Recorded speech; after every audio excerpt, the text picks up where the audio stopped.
Pues buen día a todos. Vamos a continuar con la clase. Esta va a ser la última clase acerca de lo que he titulado hermenéutica bíblica, o sea, cómo estudiar para entender mejor la palabra de Dios. Y hoy vamos a ver el último principio hermenéutico. Y dijimos que la manera en que estudiamos, ¿sí? O sea, hay ocasiones que leemos, hay ocasiones que nos adentramos más a la palabra, profundizamos más, queremos conocer más un pasaje o un versículo, un tema.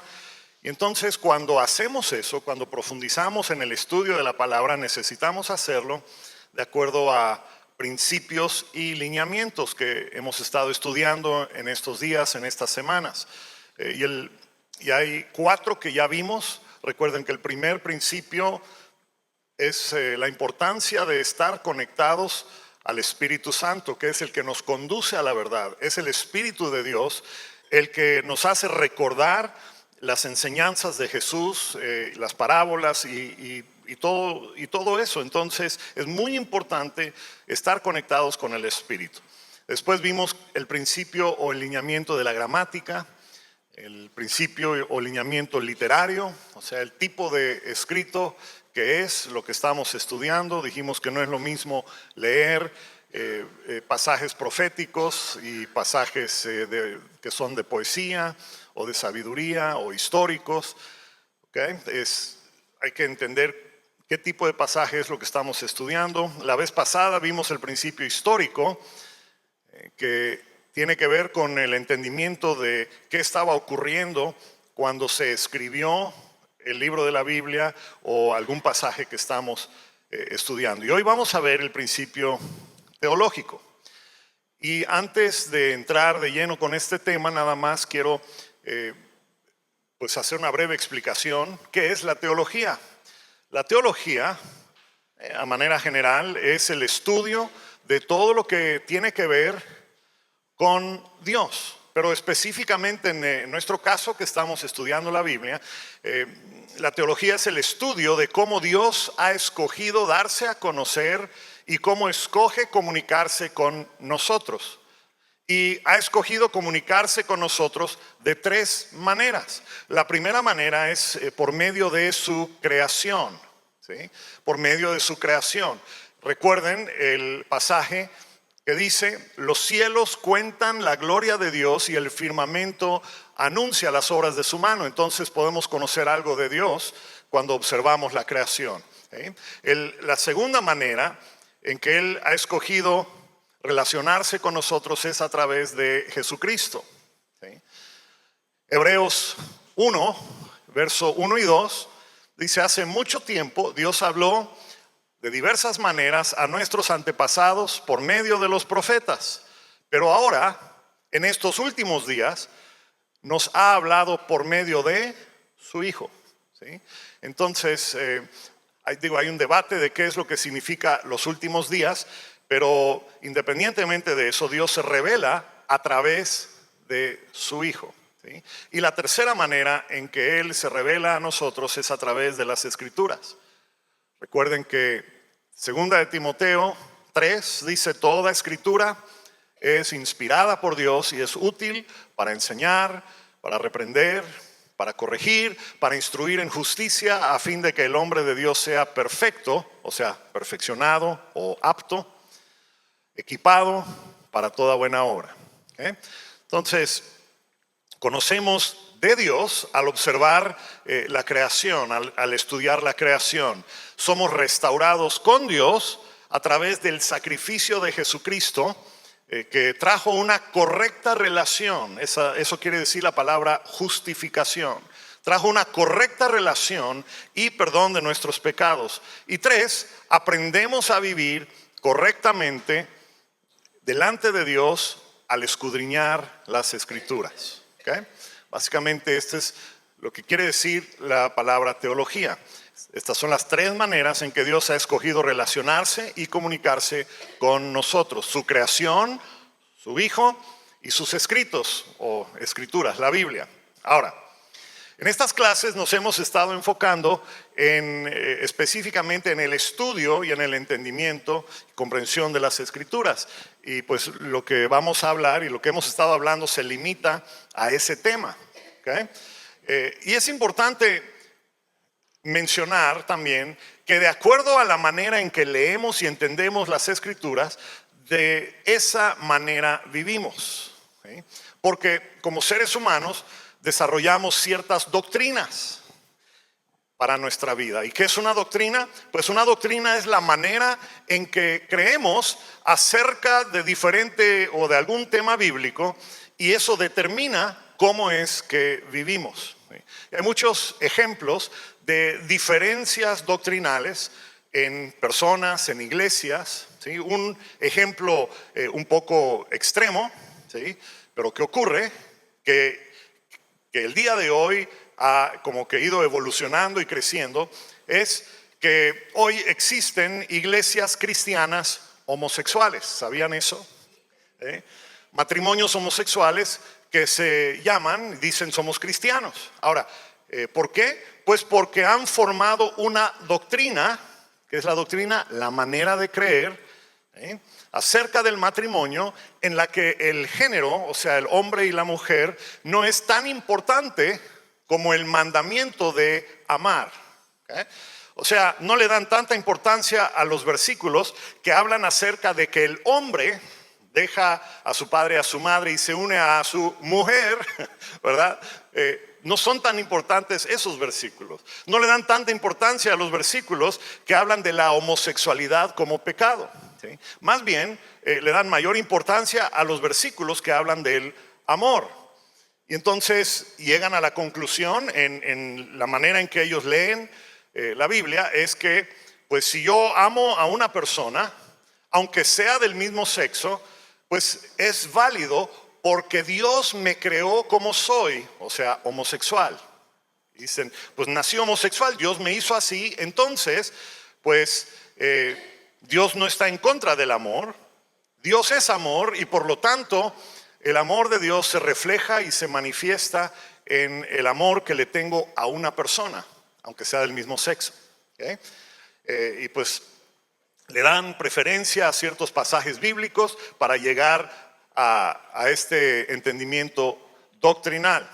Y omiten otros pasajes que para nosotros tal vez serían más importantes, ¿verdad? Pero bueno, ese es un ejemplo un poco extremo, pero que existe el día de hoy. Otro ejemplo sería, por ejemplo, en iglesias donde las mujeres se cubren la cabeza con un velo. ¿Sí lo han visto? Cuando oran, cuando adoran. Bueno, ¿y por qué lo hacen? Pues porque en esas iglesias han escogido leer de manera literal y tomar como mandamiento versículos como estos.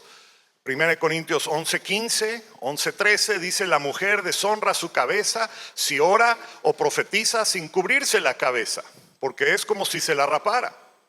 El verso 13 dice: juzguen por sí mismos. ¿Es correcto que una mujer ore a Dios en público sin cubrirse la cabeza?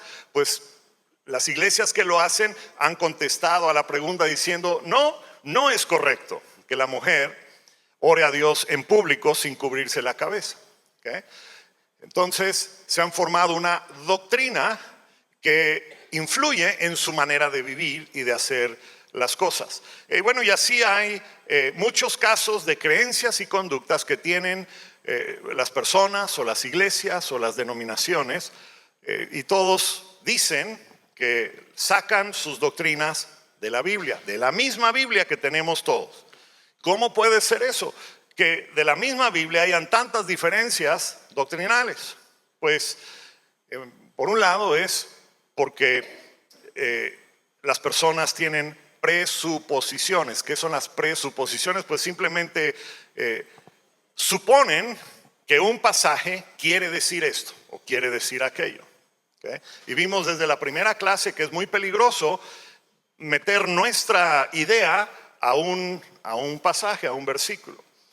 Pero además de eso, generalmente las personas leen la Biblia de tres maneras. La leen de manera literal, la leen de manera simbólica o la leen de manera moral. ¿Okay? Básicamente es lo que hacemos, ¿sí? En el ejemplo anterior, ¿sí?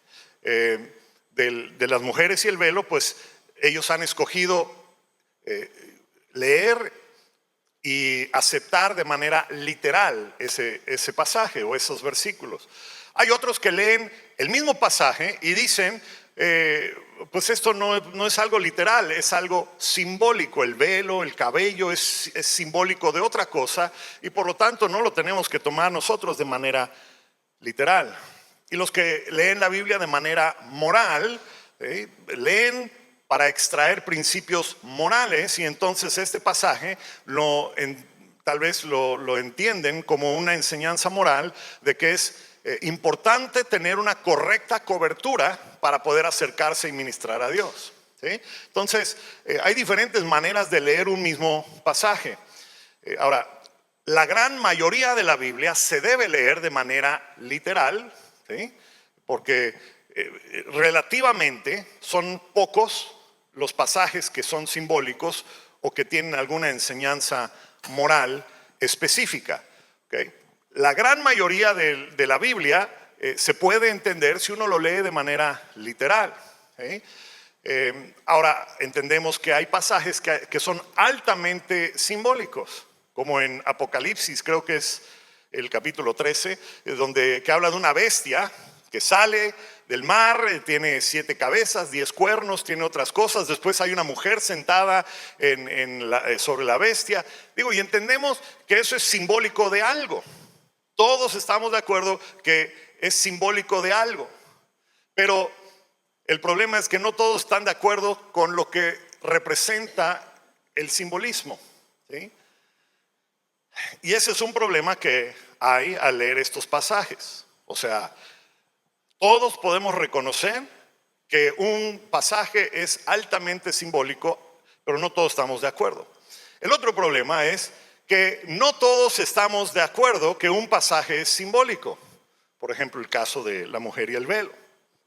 Entonces hay dos problemas que tenemos que solucionar. Porque podemos leer el mismo capítulo o el mismo pasaje y dos personas entienden dos cosas totalmente diferentes. ¿Sí?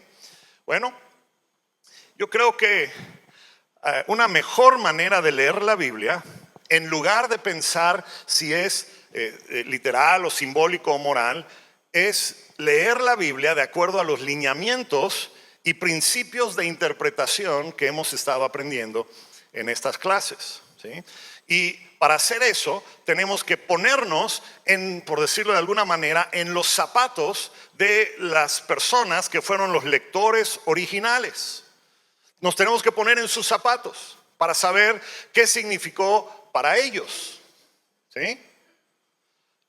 Y cuando hacemos eso, cuando consideramos su cultura, su lenguaje, el tiempo histórico en el que vivían, entonces vamos a comenzar a entender correctamente los símbolos como ellos los entendían.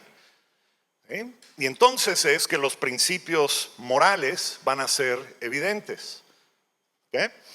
Y pues bueno, lo único que les quiero decir con respecto a símbolos que aparecen en Apocalipsis es que se usan los símbolos de Apocalipsis, son símbolos que aparecen en otras partes de la Biblia, ¿okay? No son nuevos en Apocalipsis, ¿sí?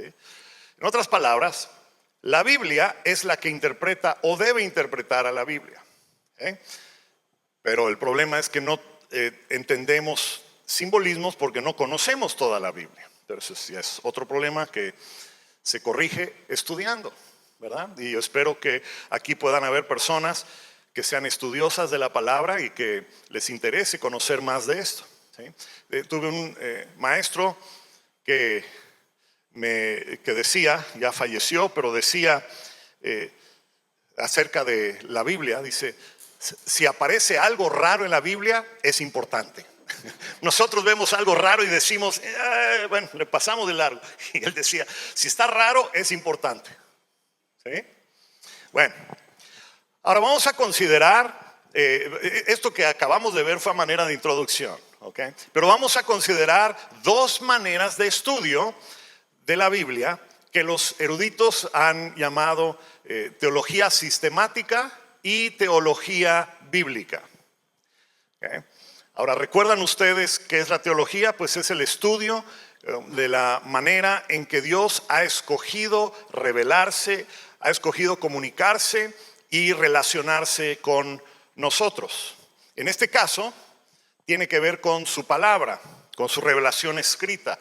Yo les doy estos nombres: teología sistemática, teología bíblica, pues para que ustedes puedan continuar estudiando estos temas, porque en 20, 25 minutos que me queda a mí, ¿sí? No vamos a poder profundizar.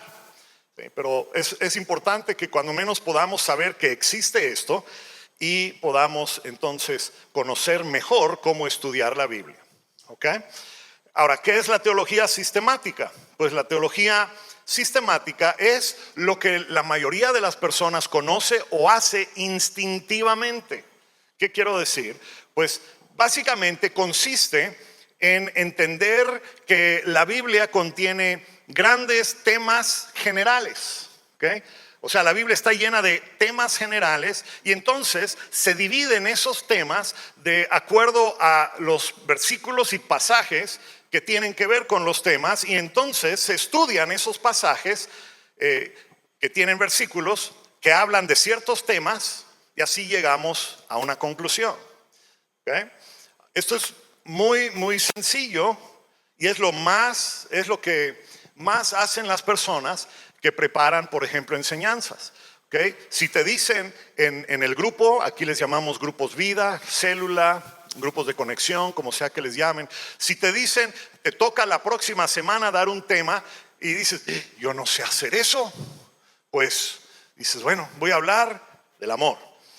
Y entonces buscan todos los pasajes en la Biblia que tienen que ver con el amor y selecciona y prepara el tema de acuerdo a como cree que es, o lo que significa el amor.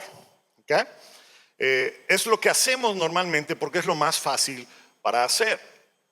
Y como vamos a ver, no es incorrecto. O sea, es bueno hacer eso. ¿Okay?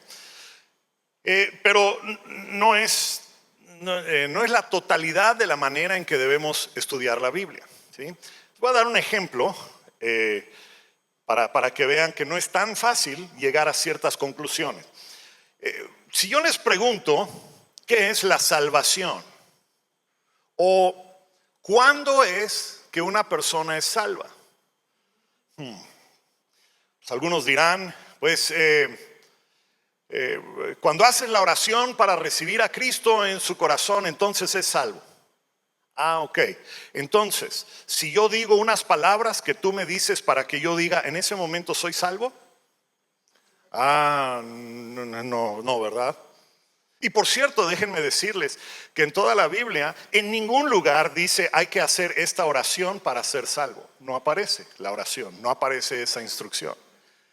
Pero nosotros hemos sintetizado la salvación en una oración o en unas palabras. A lo mejor otros dirán, bueno, cuando te bautizas después de haber hecho esa oración. Ok, entonces, si no me he bautizado, ¿no soy salvo? ¿Eso me estás diciendo? Algunas iglesias lo predican así, lo enseñan así. Si no eres bautizado, wow, cuidado, porque si algo te pasa. Y algunos lo enseñan con respecto a niños. ¿Sí? O sea, si el bebé no fue bautizado, pues entonces cuidado, no sabemos qué va a pasar con el bebé si algo le llega a suceder. Bueno, entonces dicen, no, entonces no es así. Bueno, entonces es cuando tienes que, además de hacer la oración y además de ser bautizado, tienes que dejar tu vida de pecado y tienes que ir a la iglesia, tienes que dar diezmos, tienes que hacer esto.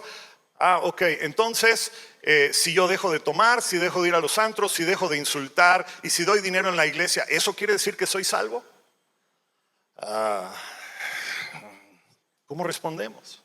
¿Qué es la salvación?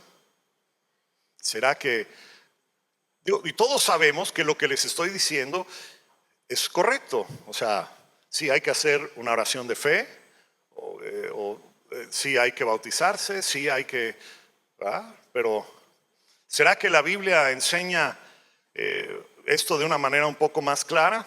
¿Sí? Pues si me preguntan a mí, yo les diría que en la Biblia todos los versículos, y esto que estamos hablando tiene que ver con teología sistemática, ¿okay? Porque lo que estamos haciendo es que tomamos los pasajes, los versículos y los comprimimos y hacemos una doctrina de los pasajes y los versículos. ¿Me explico? Eso es lo que estamos haciendo. Okay.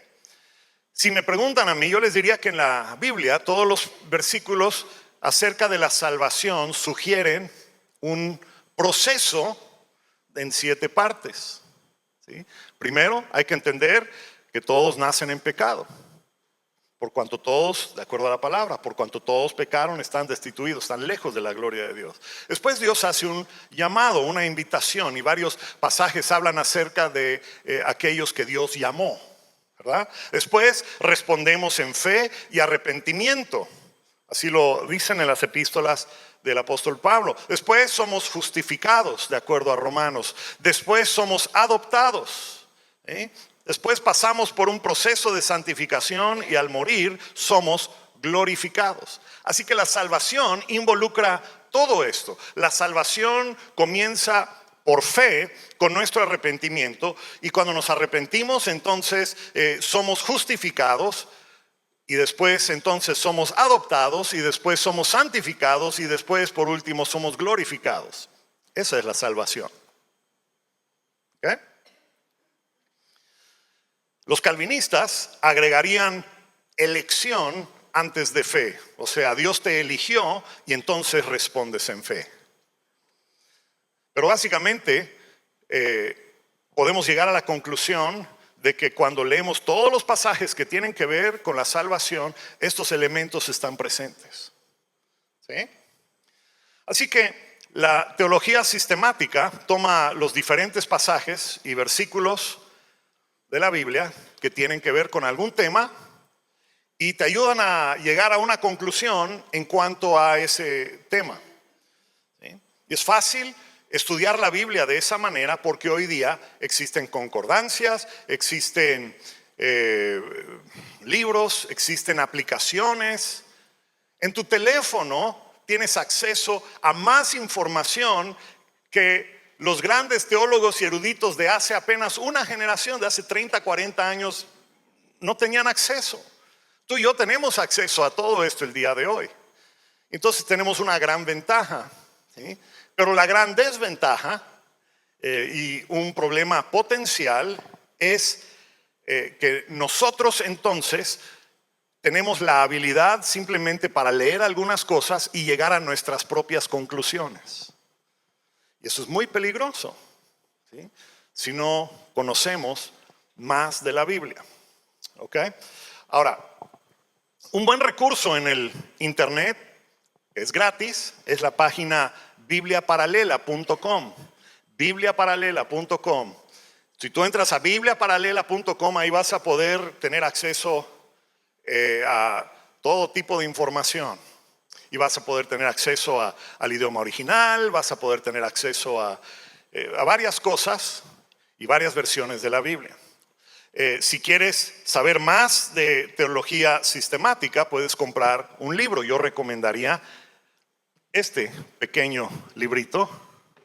Esa es la versión en inglés, pero la de español es igual, la misma pasta dura, y es teología sistemática. ¿Okay? Este probablemente es uno de los más reconocidos y mejores libros de teología sistemática en la actualidad. ¿Okay? Y de acuerdo al autor, y prácticamente todos dicen lo mismo, ¿no? Pero de acuerdo al autor, existen, y nada más les abro aquí, digo, sé que no lo pueden ver tal vez en la pantalla, pero existen varias enseñanzas, varios temas que derivan en 7 doctrinas principales que hay en la Biblia. Y estos son los que están en la pantalla. Es la doctrina de la palabra de Dios, ¿sí? Y aprendemos, cuando estudiamos la doctrina de la palabra de Dios, aprendemos que es infalible, aprendemos que es clara, aprendemos que es necesaria, aprendemos que es suficiente. ¿Okay? Después, la doctrina de Dios. La doctrina de Dios trata el tema de la Trinidad, los atributos de Dios, bueno, y así sucesivamente. ¿Sí? Tenemos la doctrina del hombre, ¿sí? La doctrina del pecado, cómo es que caímos en pecado, qué significa el pecado. ¿Sí? La doctrina de Cristo y del Espíritu Santo. Después la doctrina de la redención, que es la doctrina de la salvación, ¿sí? Que deriva en los 7 puntos que les mencioné hace un momento. La doctrina de la iglesia y la doctrina del futuro, que básicamente es escatología.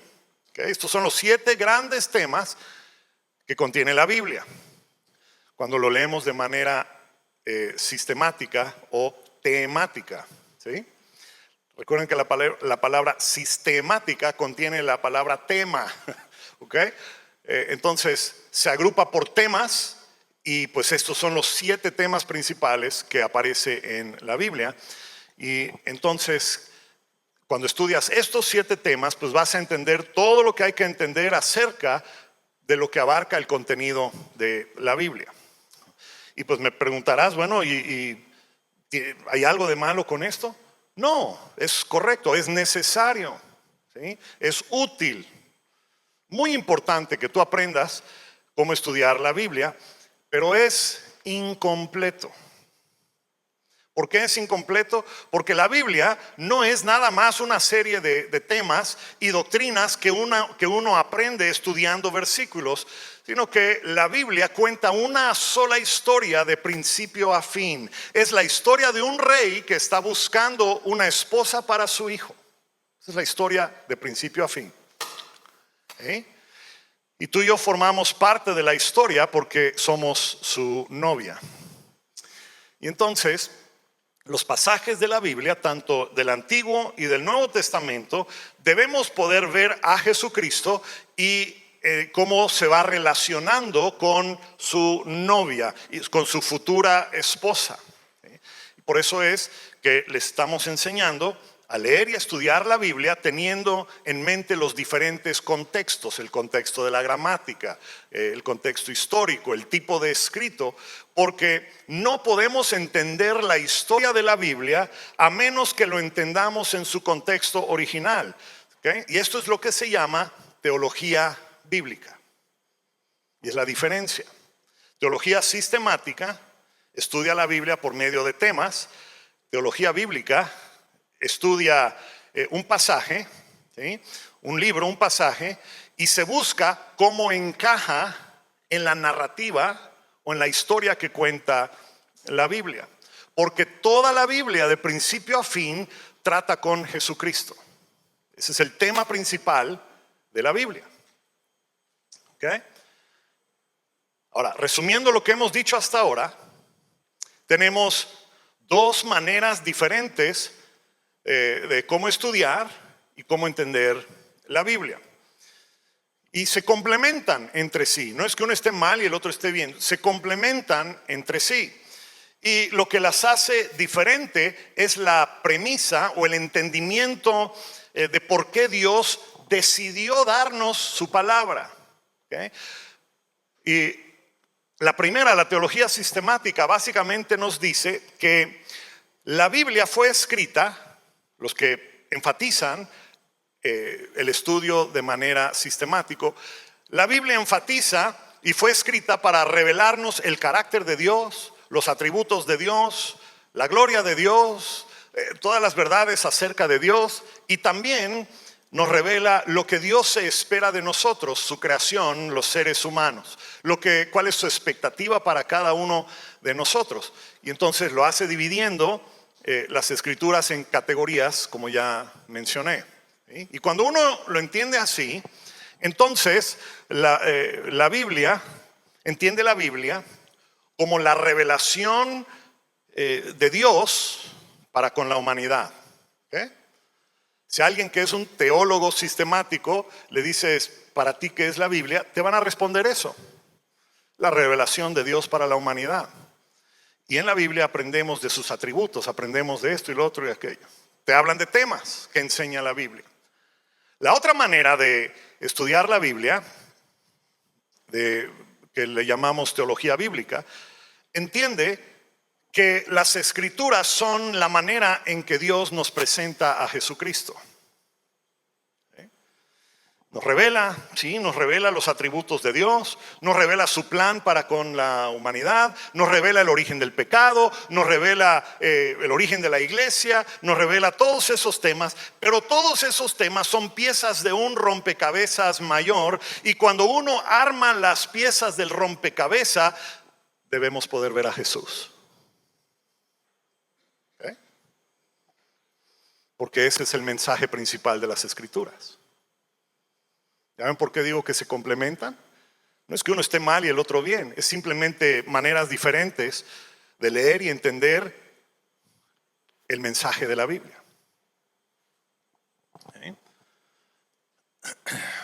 Y el que estudia la Biblia de la segunda manera que estoy describiendo, ¿sí?, cuando da un paso hacia atrás, después de haber estudiado lo que está estudiando, debe poder ver a Jesucristo. Porque Jesús aparece desde Génesis hasta Apocalipsis. ¿Sí? Y ese es el propósito de las Escrituras, para llevarnos a Cristo. ¿Sí? Entonces, cuando lo leemos así, es cuando necesitamos analizar el texto, el contexto y todo lo demás, porque todo eso forma parte de una historia. ¿Sí? Un ejemplo de esto, te digo, esto es algo bastante teórico, pero un ejemplo de esto es, si tomamos el ejemplo de la ley, ¿okay? Los que estudian de manera sistemática buscan todos los pasajes que tienen que ver con la ley y sacan una conclusión. ¿Sí? Por ejemplo, dicen, bueno, la ley de Moisés, cuando la Biblia se refiere a la ley, se refiere a la ley de Moisés. ¿Sí? Y pues la ley de Moisés tiene se divide en tres partes. Hay una parte de la ley que tiene que ver con algo que es más de tipo higiénico o relacional entre personas, porque hay partes de la ley de Moisés que dicen que cuando tienes que hacer tus necesidades, pues hay que caminar tantos pasos afuera de la tienda de campaña y después enterrar. ¿Por qué? Pues porque vivían no habían baños y vivían en el desierto, ¿verdad? O te decían, si le entra moho a tu casa, hay que tirar la casa y construirlo de nuevo. ¿Sí? O sea, son leyes de la ley de Moisés. Entonces una parte de la ley tiene que ver con ese tipo de instrucciones, otra parte tiene que ver con instrucciones que son más bien religiosas, los sacrificios, los animales, los sacrificios, las fiestas y todo eso. Y entonces los que estudian de manera sistemática dicen, bueno, Jesús ya cumplió esos requisitos, entonces esas leyes no se aplican a nosotros. ¿Por qué? Porque Jesús ya cumplió todo eso. ¿Sí? Y dentro de la ley, el otro gran tema que hay es la ley moral, que son, por ejemplo, los 10 mandamientos. No matarás, no robarás, no darás falso testimonio. Y esa ley moral, entonces, tiene que ver con leyes que no tienen fecha de caducidad. ¿Sí? O sea, tanto son importantes y son ley para nosotros y nuestras vidas desde antes que venga Jesús, como ahora y hasta que Cristo regrese. ¿Okay? Entonces los que estudian de manera sistemática ven la ley y la dividen de esa manera. ¿Okay? Y les pregunto, ¿es incorrecto eso? No, no es incorrecto. Yo hago eso, yo les digo eso, para poder simplificar un poco el tema de la ley, porque siempre preguntan, pastor, es que dice aquí los sacrificios y esto y las fechas, y ayudo un poco a simplificar todo este tema. Ahora, los que estudian y usan teología bíblica ven no nada más un pasaje, ven todas las escrituras. Y ven que desde Génesis, Dios le da a Adán una sola ley, una sola instrucción: no comerás de este árbol. ¿Okay? Pero Adán no cumplió la ley que se le había dado y trajo pecado a su vida y a la humanidad. Pero después vemos en Génesis 3 que Dios promete que iba a venir alguien que restauraría la relación correcta que se había roto entre Dios y los hombres. ¿Sí? Y entonces Dios comienza a levantar a través del Antiguo Testamento a personas que son como un segundo Adán, un tercer Adán. Me refiero a personas como Abraham, como Moisés, como Noé, ¿sí? Y ellos empiezan a levantar y les da las mismas instrucciones. ¿Sí? Y después levanta a Moisés y a Moisés le da una serie de leyes. ¿Sí? Y después seguimos el recorrido por la Biblia y nos damos cuenta que la ley de Moisés, aprendemos más adelante, que la ley de Moisés fue dada al pueblo judío para que ellos se den cuenta de que no la podían cumplir y para prepararlos para uno que iba a venir, que se había anunciado desde Génesis 3. Y cuando Jesucristo llega, Él mismo nos dice que Él no ha venido para desechar la ley, sino para cumplir. Si se la saben, ok. Y entonces a Jesús se le llama el último Adán, no se le llama el segundo Adán, porque han habido segundos, terceros, cuartos. Cada que Dios levanta a una persona es como otro Adán, ¿verdad? Pero Jesús es el último Adán. Y entonces este último Adán, Jesús, cumple de manera satisfactoria los requisitos de la ley. Y entonces aquellos que están en Él, que están en Cristo, después descubrimos a través de los escritos de Pablo que ya no estamos bajo la ley. ¿Sí? Esto no quiere decir que vivamos sin ley o que vivamos como querramos, sino que aquellos que están en Cristo ahora tienen la ley de Dios escrita en sus corazones, tal y como lo profetizó Jeremías en Jeremías 31. ¿Sí? Y confirmada por el escritor de Hebreos en el capítulo 8 de Hebreos, en Romanos 6, 14, donde dice: el pecado no tendrá dominio sobre ti, porque ya no estás bajo la ley, sino bajo la gracia. Porque ahora hay en nosotros, opera en nosotros una ley distinta, que es la ley de Jesucristo, ya no la ley de Moisés. Y lo que hay inscrito en nuestros corazones y en nuestras mentes es la ley de Cristo. Por eso dice en Mateo 28, cuando Jesús le da las instrucciones a sus discípulos, dice: por tanto, vayan y hagan discípulos de todas las naciones, bautizándolos en el nombre del Padre, del Hijo y del Espíritu Santo, enseñándoles a obedecer todo lo que les he, ¿qué cosa? Mandado. Jesús nos dio leyes y nos dijo: esto tienen que hacer.